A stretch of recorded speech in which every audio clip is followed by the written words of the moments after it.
Sir नमस्ते. नमस्ते. नाव आणि पत्ता सांगा सर. अतुल बबन पाटील, जुनेखेड, तालुका जिल्हा सांगली. आपले जे आता हे रताळ आहे साहेब आहे की नाही, रताळ्यामध्ये दोन व्हरायटी आहे, एक पांढरं आणि एक तांबडं. आता आपण जे हातात बघतोय सर लाल व्हरायटी आहे की नाही, त्याचं जरा ग्लेझिंग बघावर जरा सर, वरचं जरा ग्लेझिंग काढावर जरा हाताना.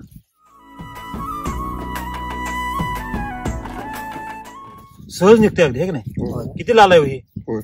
आपण मार्केटला साहेब रताळे घेतो खायसाठी, एकादशीला म्हणा किंवा शिवरात्रीला उपवासाला घेतोय की नाही, असं लाल असते का हो कधी? नाही. हा, तुम्ही किती वर्षाला रताळी शेती करताय? आता पहिल्यांदा पहिल्यांदाच केली.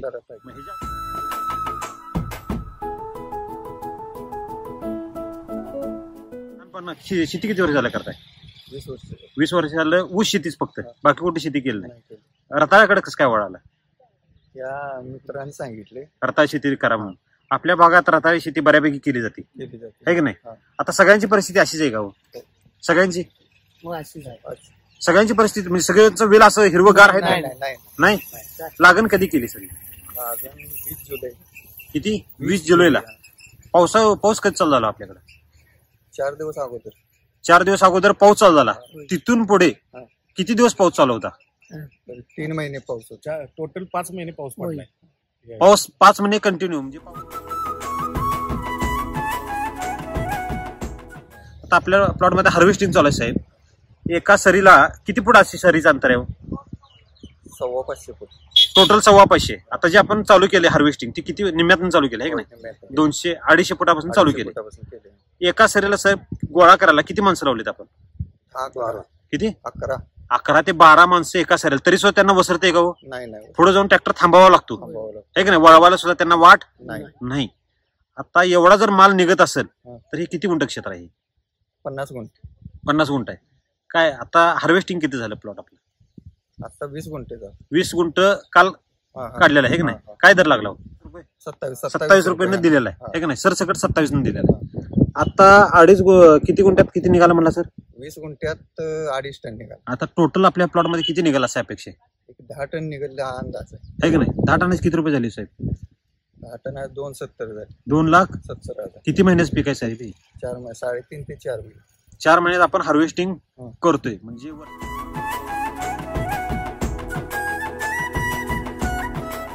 तर ह्या 4 महिन्यात आपण खर्च किती केला आणि उत्पादन किती आलं बघा.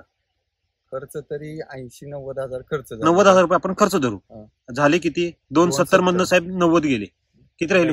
1,80,000 रुपये साहेब 4 महिन्यात. म्हणजे महिन्याला किती पगार पडला?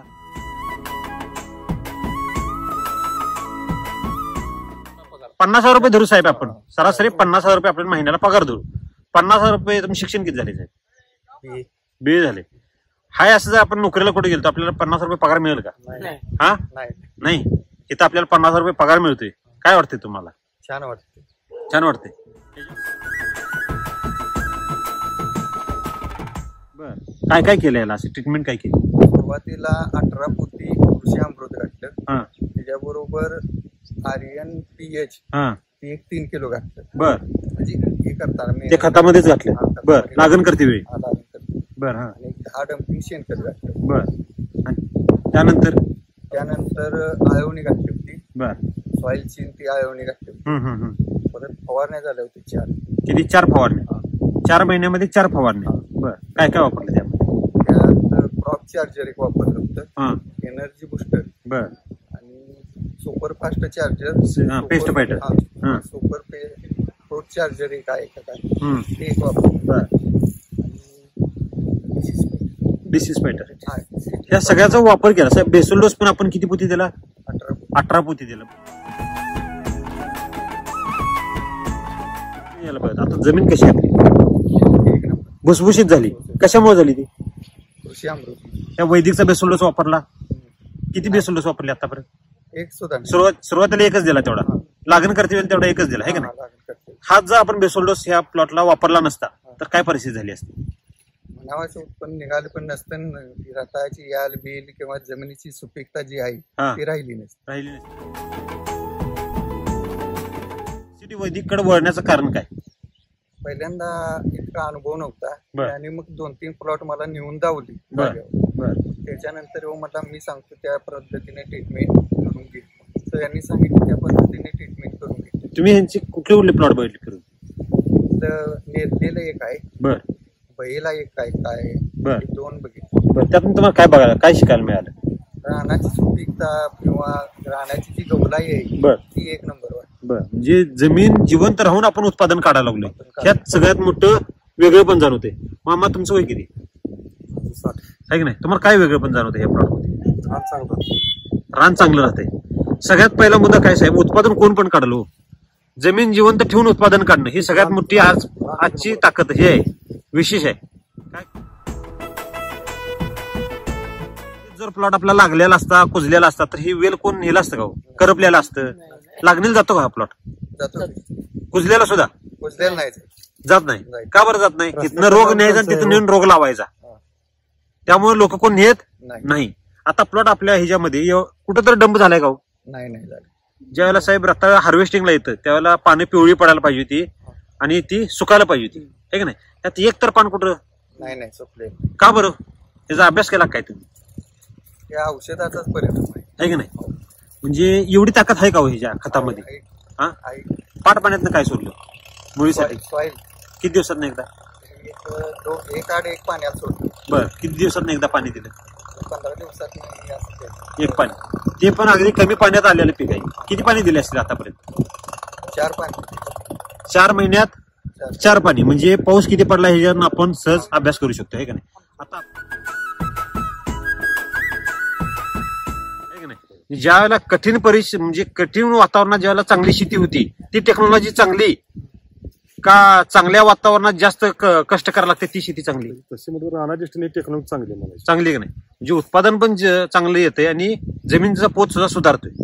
आता जमीन जर बघायला गेलं सर, आपली जी जमीन आहे, तुम्ही जे म्हणाला तुमचं पण रताळ आहे ना, काय परिस्थिती आहे तिची आता?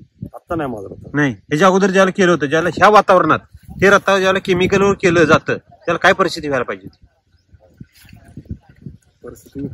हे पानं वगैरे काशी व्हायला पाहिजे ह्याची. ज्याला केमिकलवर जर हे प्लॉट केला असता एवढा खराब वातावरणात तर काय परिस्थिती व्हायला पाहिजे? काड्या मरते का नाही? आणि उत्पादन एवढे येतं का? कमी असतं होतं, म्हणजे व्हेरिएशन राहते त्यात. तर आपल्या असं कुठल्या शरीर झालं का माल कमी आला एखाद्या शरीराला आणि एखाद्या शरीराला कमी असं झाले असं काय? एकसारखा माल आहे की नाही? तर आपल्या